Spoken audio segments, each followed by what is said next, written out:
Good afternoon, everyone. Hope you all are fine. I give you a warm welcome, my respected colleagues, dear teacher friends. Today I am going to give a presentation on the topic different stages of psychological development. Because we all are related to this field of teaching, of course, we are very well aware of this topic, the stages of psychological development. But today my focus will be on the stages of psychological development in children. We will talk about the different stages of psychological development in students. Well, first of all, I would like to share that the day from which I have prepared myself to take class LKG, I am very eager to study this topic always. I always want to study more and more and know the really what stages and what are the different ways in which the psychological development takes place inside the growing child. And that is the reason why I have selected this topic today. Well, I think we all should focus on this topic and keep going through time to time, so that we will be able to prepare ourselves for the mental growth of the children and plan our teaching accordingly. So the first one is introduction. Now first we will understand that what is psychology. It is the science dealing with human nature. Of course, what is psychology? The mental state. The mental state which deals with the human nature, function, phenomenon of the soul in the main. Of course, the brain is the main part of a human body and how it works. So, psychology is the study regarding that. And the child psychology, it is the science that deals with the mental power or interaction between the conscious and subconscious element in child. So today definitely we are going to understand what is the mental power of interaction between the conscious and subconscious mind, how it works. First of all we will understand the aims and objectives of the child psychology, how it would help us. So knowledge of child psychology will help us to understand the child better. Of course, if we will be able to understand the mental state of the child, definitely we are going to help them in understanding them better. And better planning and interaction, of course, if we will understand the mental state of the child, we will plan accordingly to deal with the kid, or to plan how we can do for them better and better. Understands problems of psychosomatic origin. Child understands oral hygiene.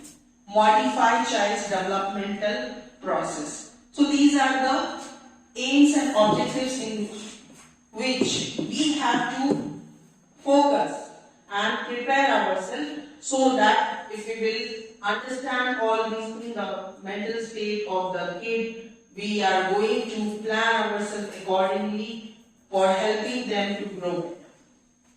Psychologist, that is Erikson. He is a German psychologist. Erikson left his native Germany in the 1930s and immigrated to America, where he studied Native American traditions of human development. And he has divided the psychological stages in 8 parts. In 8 stages, and we will definitely try to understand it in short. The first stage is basic trust versus mistrust. That is at the age of 1 to 2 years. Now, how we can develop a trust inside this infant? At infancy age, how we can develop it? The trust is being developed through the caretaker, through the mother. They are the only people who can develop the trust at this age.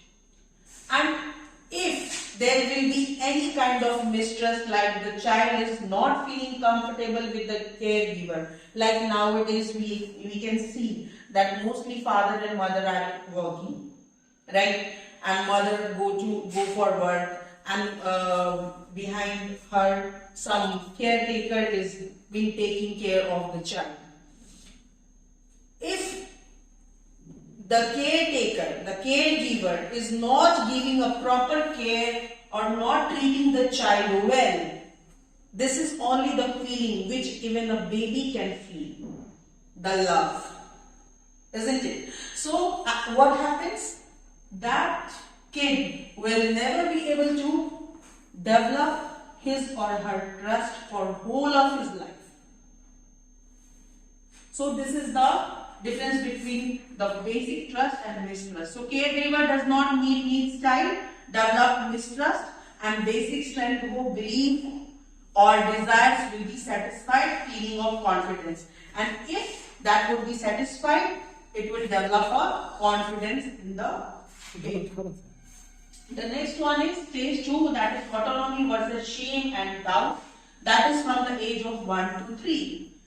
Child is now able to exercise some degree of choice. It means now child wants to do something by himself or herself. At that time, they should get appreciation so that the confidence will be built inside them. That yes, you are doing good, you are going right, you can do it. Some confidence will be developed inside them. So child independence is thwarted. Child develops feeling of self-doubt, and if that would be not done, and the child would be scolded at that time, no, you are not doing good, you are doing silly things, you should not do that. For that discouragement, what will happen?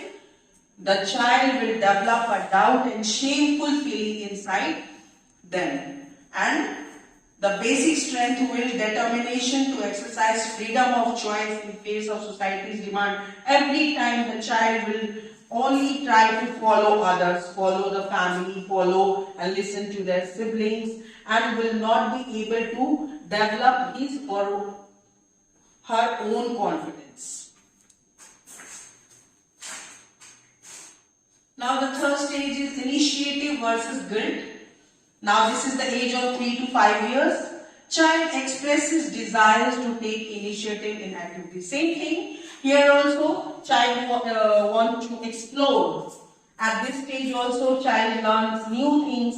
They want to explore, they want to take initiatives for different purpose, for different activities. At that time, they should be provided encouragement, appreciation, proper love, so that they would be able to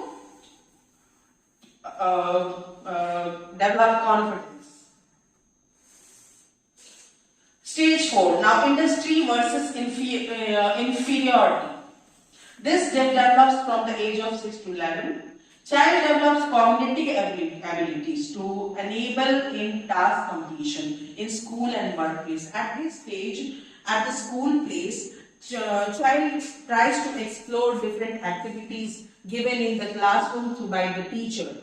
At that time, if there is a role of a teacher and their peers, their friends, that they should appreciate whatever the child has done, whatever activities being performed by the children, it should be appreciated. Otherwise, the self-confidence will be damaged, and the child will never be able to build its confidence in future also.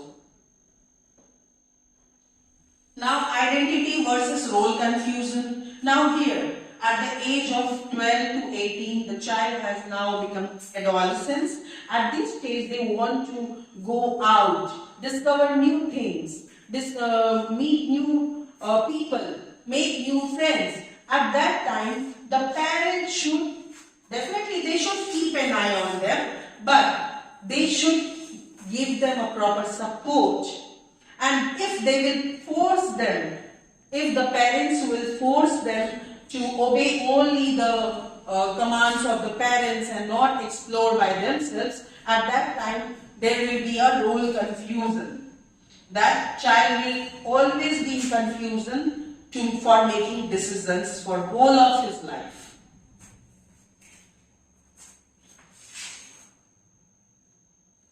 Now, intimacy versus isolation, that is the age of 18 to 35 years, of course, undertake productive work and establish intimate relationship. Of course, here also, now he has become a man or woman. At this age, they need appreciation of their peers, of their life partners. That yes, they are perfect. They are perfect. They need an appreciation from their life partner. And if it doesn't happen, everything goes lacking in their happy life. The happiness gets lost and they are unable to live a normal life. The last one is generativity. The seventh stage is generativity versus stagnant. That is the age of 35 to 55 years. Active involvement in teaching, guiding the next generation. This is the age where people want status in the society. They want to make something creative, like they want to guide the next generation. They want the confidence that they can lead the next generation. They can show a proper life to the new generation. So, in that, if they get some proper that feedback that yes, they are doing good things, they are successful in doing that, so that it develops their self-confidence. Otherwise, it ruins their confidence. Now the last stage is ego integrity versus despair. At this age of 55, evaluation of entire life. So at this age, people, what they do, they evaluate that what we have done in our early age. Is everything was good enough, or we have just made bad decisions, we have taken wrong decisions which ruined our life. So at that time, if they get satisfaction that no, we have taken good decisions and we have led our life very truly manner, very effective manner, so then they get they develop their confidence. Otherwise, they grow bitter and full of angriness. So they at that time also they lose their confidence that no, we are not doing good. We haven't taken good decisions in our life, and we are not successful. So they lack their confidence. So these are the 8 stages discussed by Erickson. So theories of psychodynamic development. Today we are going to discuss the theory given by the psychologist Sigmund Freud. He has divided the neurons in body, 2 types of neurons, that is phi neuron concerned with condition of emotion and psi neuron concerned with the storage of emotion. Now this is the state of mind which is being divided into 3 parts, that is conscious mind, pre-conscious mind and subconscious mind.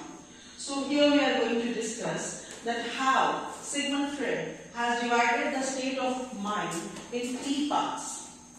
Like 3 parts, the first one is conscious mind, pre-conscious mind and the third one is subconscious mind.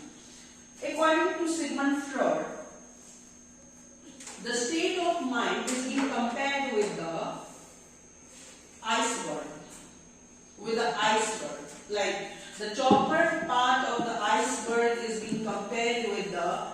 conscious mind, which is aware to everyone, which can be shown to everyone, which is knowledgeable, like what we are doing presently or what we are doing according to our plan.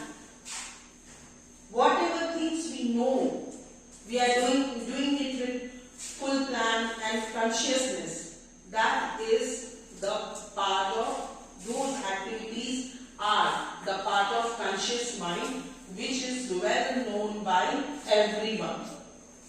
Now the second part of the iceberg, that is a little bit inside the water. Little bit inside the water is compared with the unconscious or pre-conscious. The pre-conscious or unconscious mind is being compared with a little bit water inside the water, or inside the little bit part of the iceberg inside the water. It means the things which are inside our mind, the things which we know, but at the time we get it, we remember it by recalling it.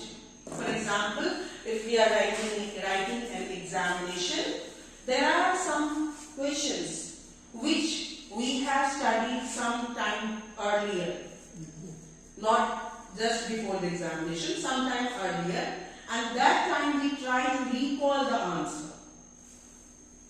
So those information comes out from our pre-conscious mind. It means it is being stored in our pre-conscious mind and we are recalling it at the time of writing examination. Now what is subconscious mind? What is subconscious mind? The subconscious mind is totally the part deeper inside the water, deeper inside. In this part of mind, all the hidden memories, all the unfulfilled desire are being stored. At the same time, the things which we don't want to recall, which we don't want to remember, the bad happenings with us which we don't want to even remember it again in our life and don't want to be just face it again. So those kind of memories which are the unfulfilled desires, the bad and hidden memories, those kind of memories are inside our unconscious mind. Now, how these states of mind affect our personality, affects in shaping the particular person's personality, that we are going to discuss.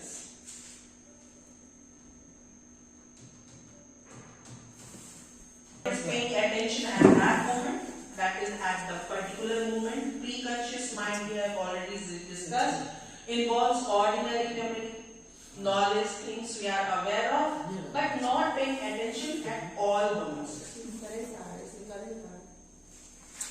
So, as we have discussed, conscious mind is paying attention at that particular moment, that what you are doing presently.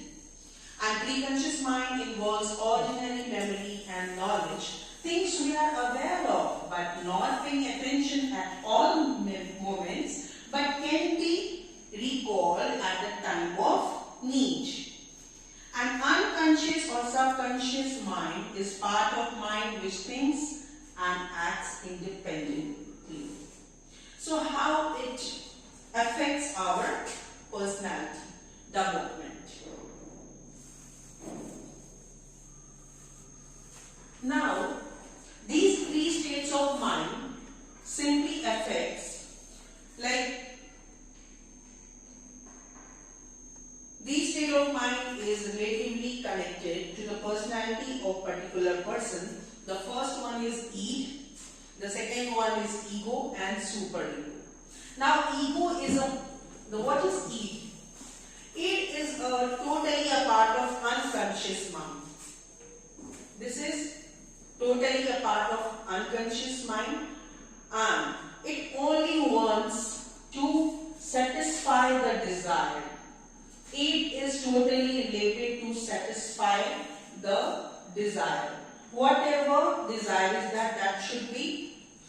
satisfied. It concentrates on that. And ego.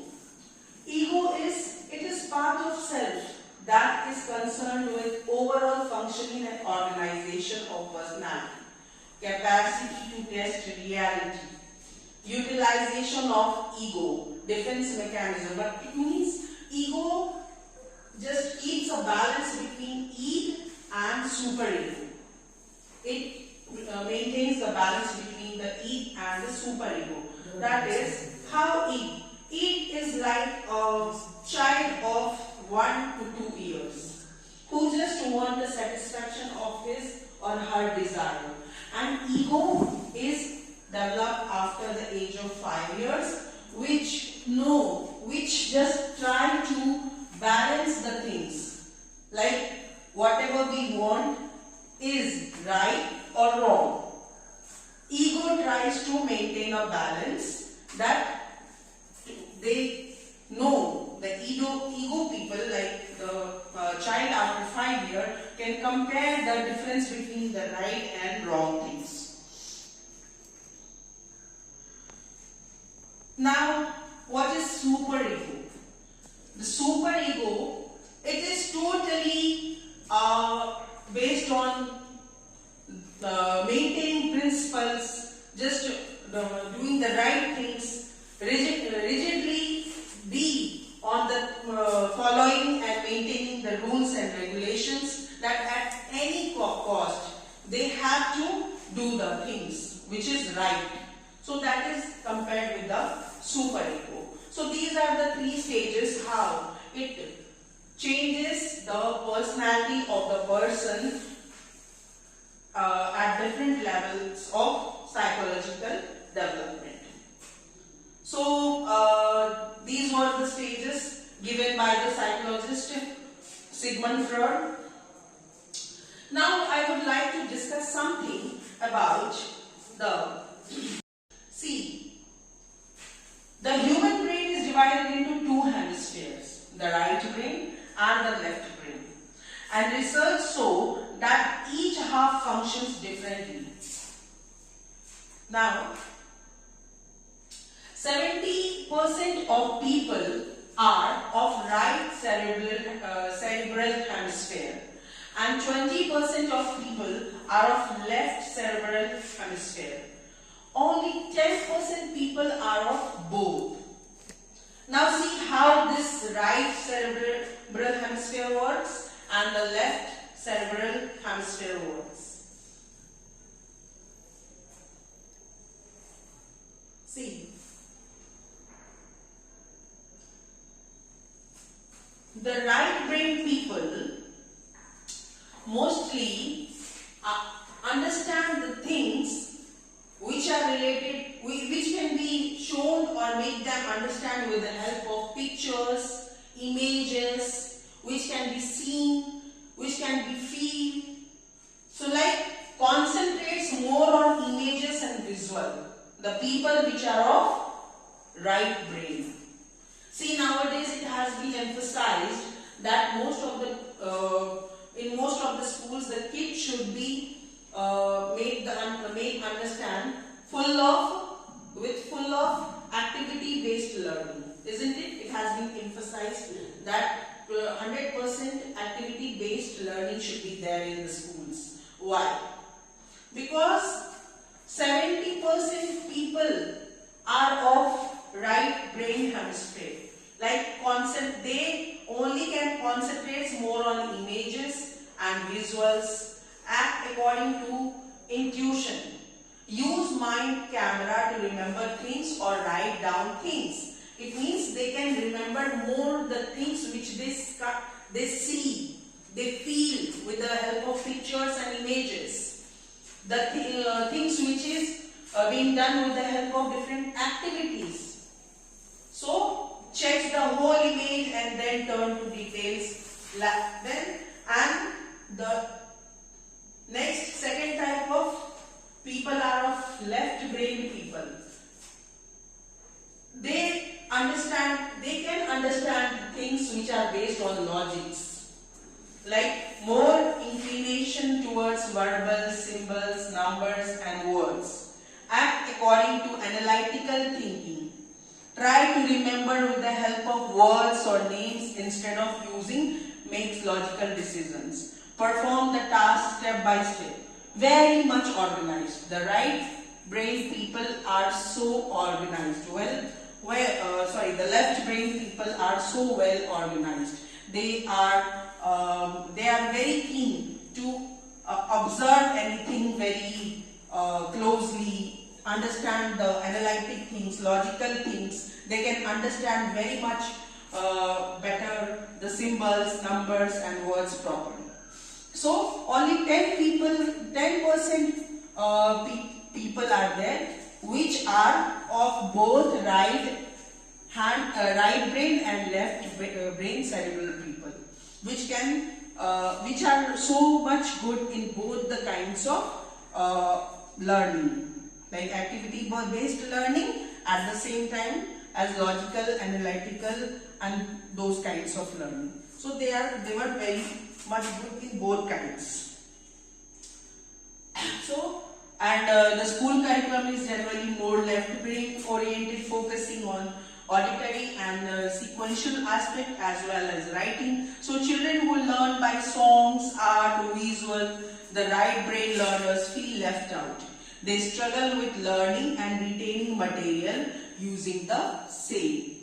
Psychosexual development claims that as we grow up, we pass through 5 critical phases. Our sex drive, which Freud called the libido, focuses in a different erogenous zone at each phase. The phases are called oral, anal, phallic, latency, and genital. If our experience during any of these phases was traumatic, we might develop fixations later in life, such as neurosis, dependencies, addictions, or depression. The oral phase, age 0 to 1. In the first year of our lives, we discover the world through our oral senses. Our main pleasure comes from sucking our mother's breast or a bottle. The conflict that occurs now is the weaning from our primary caregiver. Hans is weaned off his mother's breast without trauma. Ernst's mother stops feeding him within 4 months of birth, which is too early. Ida is often left alone crying when she is hungry. Hans becomes a healthy and independent adult. Ernst suffers from trauma and develops an oral fixation. He tries to compensate for it by chewing gum all the time. Ida spends her entire life looking for the oral stimulation she was denied as an infant, and therefore develops a manipulative and addictive personality. The anal phase, age 1 to 3. The primary focus of our libido at this age is the control of the bladder and bowel movements. We have to learn how to use the potty. Hans' parents praise his attempts to use the toilet and encourage him to learn at his own pace.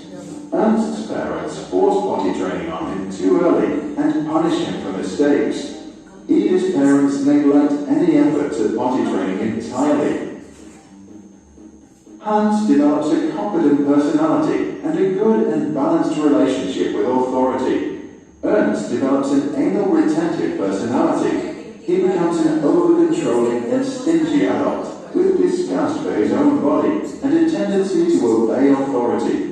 Ida develops an anal expulsive personality. She becomes messy, disorganized, inconsiderate of other people's feelings, and rebellious against authority. The phallic phase, age 3 to 6. Our libido now turns to the genitals, as we discover the differences between the female and the male gender.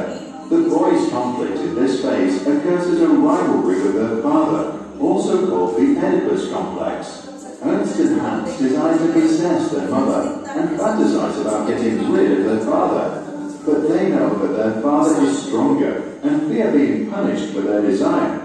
Freud called this castration anxiety.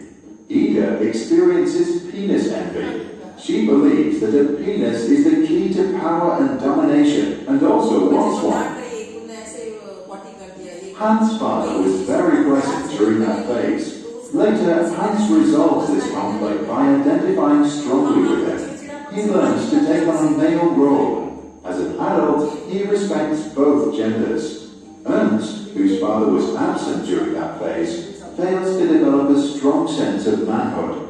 He has a mother fixation and is not sure about his sexuality. He also tends to be aggressive towards women and constantly needs to compete with other men. Ida, like all women, maintains her penis envy for the rest of her life, which in her case causes an inferiority complex towards men.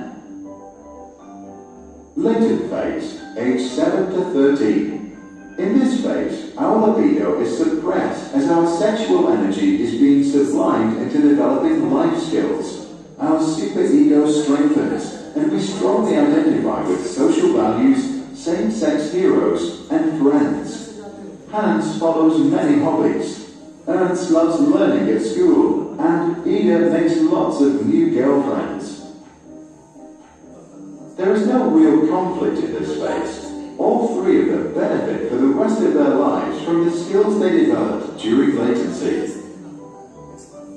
The genital phase, puberty to death. Once we reach puberty, our libido starts to become active again, and we develop an interest in sexual partners. Hans, Ida, and Ernst face the challenge of balancing the sexual desires of the id and the needs of the superego to obey social norms. The development of a strong ego helps to find a compromise between the two. Hans, who has experienced a childhood without much trauma, succeeds in building a strong ego. He is disciplined at work, has a loving relationship, and a fulfilled sex life. Ernst's ego is weaker than his superego. He obeys norms and authorities, and as a result, suppresses his desires, which leads to the development of perversions. Ida has a weak ego and a weak superego. Her sexual needs are more important than social norms or other people's feelings. She is egoistic and feels no guilt for breaking the law or hurting others. To understand the theory, we need to see it in the context of Freud's famous work on the unconscious. By acknowledging that we have a subconscious, he also implied that we store memories of early childhood and other experiences without even realizing it. These past experiences then unconsciously influence our behavior on a daily basis. Freud claimed that our mind operates in 3 spheres, which we can imagine. So, today we have discussed in my session the 5 stages of Sigmund Freud, different levels, different development, psychological development through Erikson. We have discussed the 8 stages in that. The simple theory is there. That is, if we give love and satisfaction at the infancy stage, the guy is going to be turned up into the satisfied and lovable personality. So this is the simple theory that we have to follow. We have to follow the theory that we have to give and spread love and satisfaction within and among our students so that they will be developed in a satisfied and lovable people and lovable personality. So this was all my today's session. I hope I did justice with these different psychologists. Thank you so much for listening me so carefully and patiently. Have a nice day.